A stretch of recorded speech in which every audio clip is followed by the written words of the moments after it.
Guys welcome back to our channel.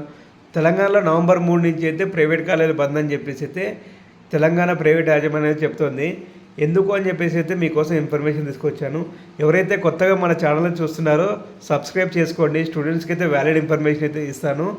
కాగా మీరు subscribe చేసుకోండి, మీ ఫ్రెండ్స్ కూడా షేర్ చేయండి. మనం చూసుకున్నట్లయితే బంద్ అనేది ఎందుకు అంటే మనకి ఫీ రియంబర్స్మెంట్ గురించి అయితే బంద్ అయితే ఉండడం జరుగుతుంది.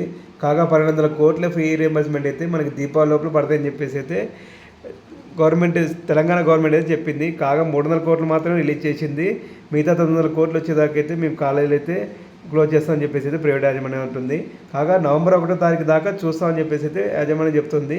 ఆ తర్వాత అయితే 3వ తారీఖు నుంచి బంద్ చేస్తామని చెప్పేసి అయితే తెలంగాణ ప్రైవేట్ సెక్టర్ అయితే చెప్తోంది. చూసుకున్నట్లయితే 3వ తారీఖు నుంచి అయితే బంద్ అయితే ఉండే ఛాన్స్ ఉంది. కాగా చాలా కాలేజీలు ఏంటంటే ఇప్పటికే చాలా నష్టం వచ్చిందని చెప్పేసి అయితే కాలేజీ వాళ్ళు దిగులు చెందుతున్నారు. ఇంకా రియంబర్స్మెంట్ పడకపోయేసరికి స్టూడెంట్స్ కూడా చాలామంది దిగులు చెందుతున్నారు. ఎందుకంటే కొన్ని కాలేజీలు అయితే సర్టిఫికేట్లు ఇస్తలేవని చెప్పేసి అయితే అంటున్నారు కొంతమంది. కాగా బంద్ ఉండే ఛాన్స్ అయితే మనకైతే ఉంది. ప్లీజ్ లైక్ చేయండి, షేర్ చేయండి, సబ్స్క్రైబ్ చేయండి. మన ఛానల్లో మన స్టూడెంట్స్ సంబంధించిన వ్యాలిడ్ ఇన్ఫర్మేషన్ అయితే మీకు అందిస్తాను. మన ఛానల్ సబ్స్క్రైబ్ చేసుకొని మీ తోటి మిత్రులకు కూడా షేర్ చేయండి. మీ వాట్సాప్ గ్రూప్లలో కూడా షేర్ చేసుకోండి.